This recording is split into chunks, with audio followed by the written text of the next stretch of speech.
ناظرین کی خدمت میں سلام و آداب. آپ دیکھ رہے ہیں وائس آف لداخ. آج جمعرات ہے دسمبر کی 21 اور جمادی الثانی کی 7 تاریخ.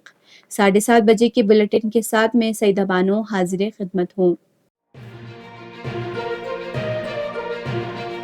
آپ دیکھ رہے ہیں آپ کا پسندیدہ news channel voice of Ladakh.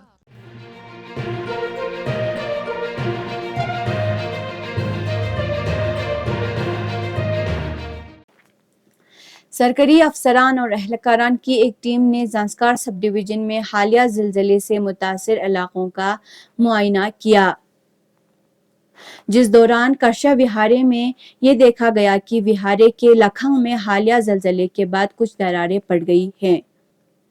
Committee کے سربراہ تحصیلدار زانسکار نے لکھنؤ کو اجتماعی کے لیے غیر محفوظ قرار دینے کا فیصلہ کیا.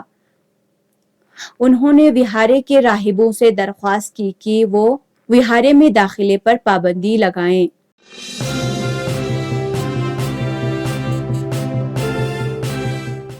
لیفٹیننٹ گورنر یوٹی لداخ کے مشیر ڈاکٹر پون کوتوال نے لداخ کے union territory level bankers committee کی 8ویں سہ ماہی میٹنگ کی صدارت کی. Convenor UT Ladakh banking committee Tsering Morup نے ستمبر 2023 کو ختم ہونے والی سہ ماہی تک مختلف اسکیموں کے تحت بینکوں کی حصولیابی کے بارے میں تفصیلی پریزنٹیشن دی. چیئرپرسن نے ہدایت دی کہ بینکوں کو چاہیے کہ وہ سوشل سیکورٹی اسکیموں کے تحت تمام بینیفیشریز کا احاطہ کرنے کی کوشش کریں اور دونوں ضلعوں میں 100% ہدف کو پورا کریں، کیونکہ یہ حکومت ہند کی اولین ترجیح ہے. انہوں نے تمام بینکوں کو سختی سے ہدایت دی کہ وہ پی ایم وشوکرم اسکیم اور سوامیتوا اسکیم کے تحت قرض کی سہولیات میں توسیع کریں. وہ ان اسکیموں کے تحت ہونے والی پیش رفت کی نگرانی کریں گے.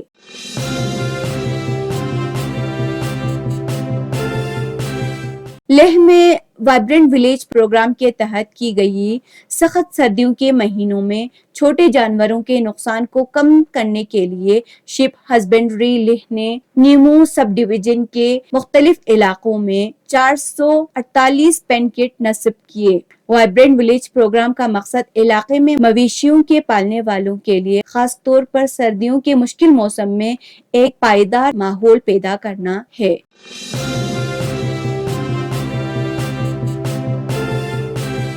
یونیورسٹی آف لداخ کے ویب سائٹ پر جاری ایک نوٹس کے مطابق مختلف تدریسی اور غیر تدریسی عہدوں کے لیے درخواست طلب کی ہے. تفصیلات کے مطابق خواہش مند امیدواروں کو 22 جنوری 2024 سے پہلے فارم بھرنے کے لیے کہا ہے.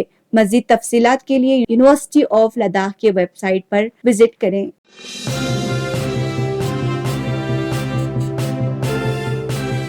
بسیجی امام خمینی میموریل ٹرسٹ کارگل ضلع میں مختلف دیہاتوں میں تعلیمی معیار کو بہتر کرنے کی غرض سے دور دراز علاقوں میں موسم سرما کی کوچنگ کلاسز فراہم کرتے ہیں. اس سلسلے میں اپنی روایات کو جاری رکھتے ہوئے اس سال شرط سے بٹالک میں طلباء کے لیے مفت سرمائی کوچنگ فراہم کر رہے ہیں، جہاں ایک تقریب کے ساتھ کوچنگ کلاسز کا آغاز کیا گیا. تقریب میں طلباء کے علاوہ مقامی لوگوں کی بڑی تعداد نے شرکت کی. واضح رہے کہ بسیج امام نے پچھلے سالوں میں پنگبر اور ککشو جیسے دور دراز علاقوں میں بھی مفت سرمائی کوچنگ کلاسز فراہم کیا تھا.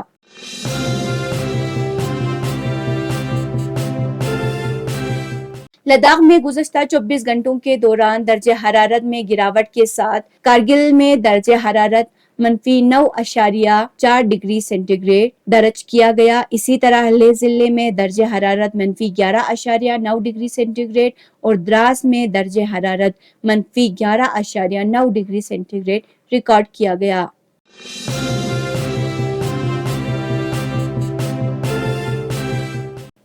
اب پیش ہے ملکی اور عالمی خبریں.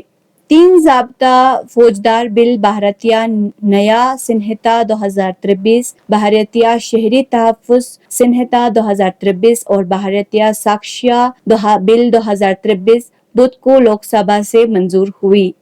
حزب اختلاف کے 97 اراکین کی غیر موجودگی میں انہیں صوتی ووٹ سے منظور کیا گیا.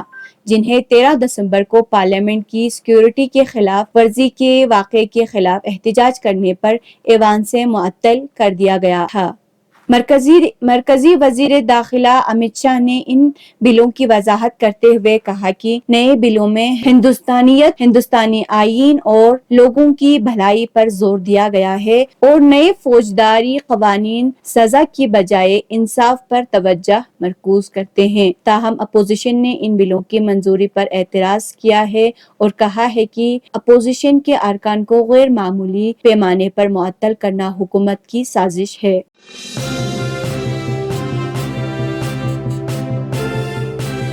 بدھ کو لوک سبھا میں 3 ترمیم شدہ مجرمانہ بلوں کو منظور کرنے کے فوراً بعد کانگریس کے جنرل سیکرٹری جے رام رمیش کا ریمارک سامنے آیا۔ انہوں نے ٹویٹ کیا کہ وزیر داخلہ نے 3 سخت مجرمانہ انصاف بل لوک سبھا میں بغیر کسی مطلع اختلاف کے پاس کرائے ہیں۔ کل وہ انہیں بغیر کسی مختلف نقطہ نظر کے راجیہ سبھا میں بھی پیش کرائیں گے۔ جے رام رمیش نے کہا کہ اب آپ جانتے ہیں کہ 144 ممبران پارلیمنٹ کو دونوں ایوان سے کیوں نکالا گیا۔ واضح رہے کہ کارروائی اپوزیشن کے 39 ایم پیز کی غیر موجودگی میں ہوئی جنہیں گزشتہ ہفتے ایوان سے معطل کیا گیا تھا۔ بھارتیہ نیا سنہتا انڈین پینل کوڈ کی جگہ لے گا۔ بھارتیہ شہری تحفظ سنہتا CRPC کی جگہ لے گا اور بھارتیہ ساکشیہ بل انڈین ایویڈنس ایکٹ کی جگہ لے گا۔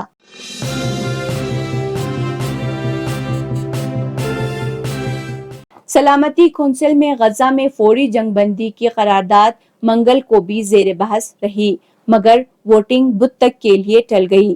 ان اندیشوں کے بیچ ایک بار پھر امریکہ قرارداد کو ویٹو کر سکتا ہے۔ اسے اس سے باز رکھنے کی کوشش بھی جاری ہے۔ ذرائع کے مطابق یہی ووٹنگ کے ٹلنے کی سبب بھی ہے۔ ادھر حماس کے سربراہ اسماعیل ہانیہ بدھ کو مصر کے دارالحکومت قاہرہ پہنچے۔ یہاں وہ مصری خفیہ ایجنسی کے سربراہ عباس کمیل اور دیگر اہلکاران سے ملیں گے جو جنگ بندی کی کوشش میں ثالث کا کردار نبھا رہے ہیں۔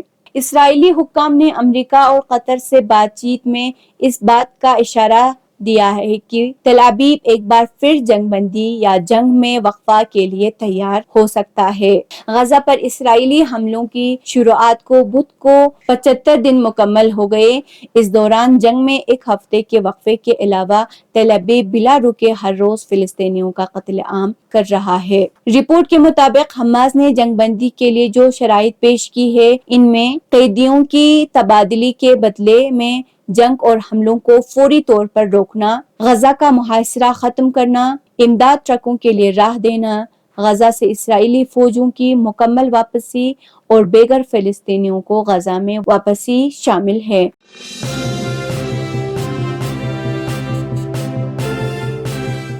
غزہ میں اسرائیلی مظالم کے خلاف بحر احمر پر حوثی کی کارروائی نے اسرائیل اور اس کے اتحاد ممالک کی مشکلیں بڑھا دی ہے۔ امریکہ نے جہاں ان کا مقابلہ کرنے کے لیے 10 ملکوں کا اتحاد بنانے کا اعلان کیا ہے، وہیں وہ ایک بار پھر یمن کے ایک بڑے حصے پر حکومت کرنے والے حوثی کو دہشت گرد قرار دینے پر غور کر رہا ہے۔ اس کی وجہ یہ ہے کہ گزشتہ چند دنوں میں بحر احمر اور بحر سویز سے گزرنے والے تجارتی جہازوں پر حوثی کے حملوں کی وجہ سے 100 سے زائد جہازوں کے راستے تبدیل کرنے پڑے ہیں۔ راستہ تبدیل کرنے کا مطلب یہ ہے کہ انہیں 6000 نوٹیکل مائل گھوم کر جانا پڑ رہا ہے۔ اس کی وجہ سے عالمی سطح پر تجارت بری طرح متاثر ہو رہی ہے اور اسرائیل اور اس کے اتحادوں کی کمر ٹوٹ رہی ہے۔ ایک شپنگ کمپنی نے تصدیق کی ہے کہ گزشتہ چند دنوں میں حوثی کے حملوں سے بچنے کے لیے 103 سے زائد کارگو جہازوں کا راستہ تبدیل کیا گیا ہے۔ یہ تھے اب تک کی خبریں۔ کل تک کے لیے مجھے اور میری ٹیم کو دیجیے اجازت۔ اللہ حافظ۔